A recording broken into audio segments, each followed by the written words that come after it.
Você sabe, depois da vinheta tem informação aqui no canal Som da Repórter, voltando nessa sexta-feira, pessoal, para a gente falar mais de internacional. Tem novidade importante sobre a Copa do Brasil e também sobre um retorno de Rafael Borré, que pode sim ser antecipado. A gente vai falar sobre isso aqui no canal, mas antes, deixa o seu like nesse vídeo aqui embaixo, impulsiona o nosso canal. Também se inscreve aqui, estamos chegando a essa meta dos 5.000 inscritos, agradeço demais a quem está acompanhando aqui o nosso conteúdo, então se inscreve, ativa as notificações.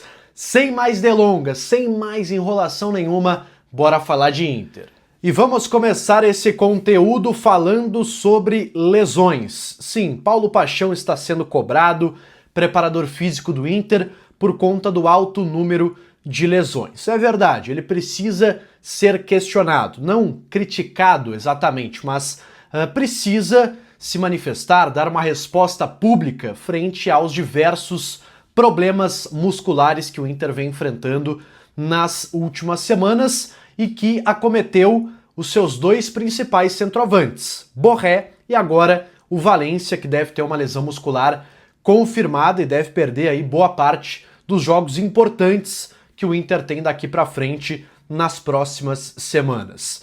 Mas a informação, pessoal, que eu trago para vocês é que o Borré pode ter, e vejam bem, o Inter trabalha com essa possibilidade, mas ainda não é possível cravar que isso vai acontecer, mas existe uma chance do Borré estar disponível na partida contra o Bahia, que marca o último jogo do Inter na primeira fase da Libertadores. Para quem está perguntando do jogo de quinta-feira contra o Nacional, pode riscar da lista. O Borré não vai atuar no Uruguai contra o Nacional. Tá fora, o centroavante deve ser o Luca, caso o Roger não ache outra alternativa no elenco. Agora, para o último jogo contra o Bahia no Beira-Rio, que pode sim e deve, a tendência é que seja um jogo decisivo, com o Inter precisando vencer para se classificar, aí o Borré pode estar à disposição, é um alento, pelo menos, em meio a tanta notícia ruim. O Internacional, que está em deslocamento para o Rio de Janeiro, chega na madrugada de sábado, amanhã, e já com pouquíssimo tempo de preparação para enfrentar o Botafogo. Inclusive, vou falar um pouco mais na sequência sobre o que o Inter planeja para esse jogo, mas sim, é um jogo de algumas preservações. Não teremos força máxima nessa partida contra o Botafogo. E uma venda está confirmada, pessoal, a venda do mando de campo da partida contra o Maracanã. Jogo da Copa do Brasil, o Inter venceu por 1-0, com muita dificuldade o jogo da ida no Beira-Rio, e o Maracanã está vendendo o jogo para uma empresa, enfim, que administra e faz esse tipo de evento, e o jogo deve acontecer em Florianópolis, no Orlando Scarpelli, o estádio do Figueirense. A informação foi trazida pelo Vozes do Gigante, Alexandre Ernest, meu parceiro lá do Grupo Bandeirantes, trouxe essa informação em primeira mão com exclusividade. Então, você colorado de Santa Catarina, você que mora próximo aí da região de Florianópolis, já vai se preparando, porque o Inter deve jogar ainda no mês de maio na partida contra o Maracanã, no seu estado, na sua cidade. O detalhe, pessoal, existia já esse papo de que o Maracanã poderia vender a partida de volta, vender o seu mando de campo. Só que, com o resultado positivo, entre aspas, que ele conseguiu no Beira-Rio, e vocês vão me falar, pô, mas o Maracanã perdeu o jogo, que resultado positivo é esse? Bom, mas não foi goleado. Então, ainda existia uma esperança, e existe ainda uma esperança, do Maracanã de se classificar. Então, ficou um pouco nebulosa essa questão da venda. Algumas pessoas, inclusive de dentro do Maracanã, não queriam a venda do jogo, mas ela deve acontecer por questões financeiras. E o jogo deve sair em Florianópolis, em Santa Catarina, claro, com torcida totalmente do Internacional.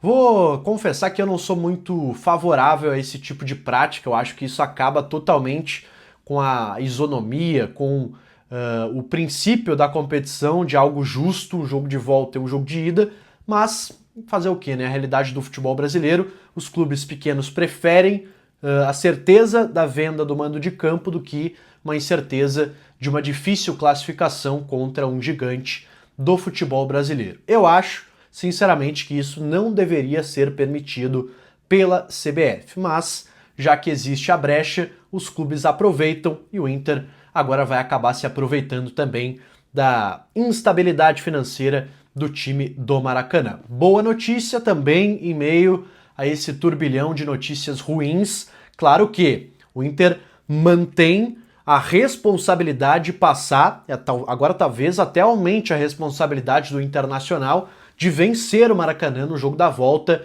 jogo pela Copa do Brasil. Olha as coisas que o Inter consegue se complicar.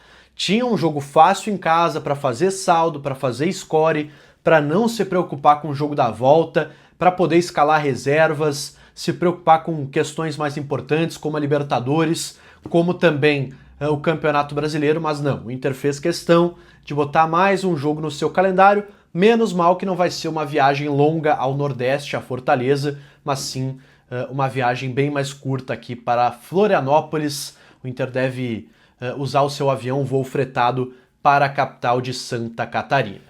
E eu quero encerrar esse conteúdo, pessoal, falando justamente do jogo desse final de semana, duelo contra o Botafogo, um dos times com o elenco mais caro aí do futebol brasileiro, embora não esteja no seu melhor momento na temporada, vive de instabilidades também, mas o Inter, mais do que nunca, está no seu pior período da era Roger Machado. E a decisão da próxima quinta-feira, pessoal, contra o Nacional no Uruguai, ela deve se impactar e muito fortemente a escalação do Inter nesse final de semana. Alguns jogadores devem ser preservados. Eu não consigo aqui adiantar para vocês quais serão esses jogadores, até porque o Inter nem saiu da Colômbia ainda sequer, vai voar em seguida para o Rio de Janeiro, e chegando no Rio de Janeiro vai ter uma reavaliação mais concreta dos jogadores para saber quem tem condições de ir para o jogo, quem não tem, quem vai ser poupado para o jogo da próxima quinta-feira. Mas é claro, aqueles nomes de alerta seguem, né? Fernando, Alan Patrick, jogadores que vêm, têm uma idade mais avançada, são importantes e precisam também de um descanso a mais em relação aos demais jogadores. Chance para Luca começar uma partida como titular, precisa de ritmo de jogo, ou até para o Ricardo Matias. Thiago Maia, chance para começar também. Quem sabe o Ramon aparecendo, Juninho também na vaga do Vitor Gabriel. Enfim, algumas modificações devem acontecer nesse time do Internacional, que no Engenhão, domingo, enfrenta a equipe do Botafogo, atual campeão da América e atual campeão brasileiro. Deixa aqui nos comentários o que você acha do Luca ganhando uma oportunidade, a volta do Borré, quem sabe, para o jogo contra o Bahia, e sobre a venda do mando de campo na partida da Copa do Brasil para Florianópolis. O que você acha? Tá feliz? Tá contente? Vai assistir o jogo? Me conta aqui nos comentários. Eu volto amanhã, pessoal, no sábado, para a gente falar um pouco mais de Internacional nesse final de semana, que será de Campeonato Brasileiro. Deixa teu like nesse vídeo, se inscreve aqui no canal, ativa as notificações e eu volto no próximo conteúdo. Valeu e até mais!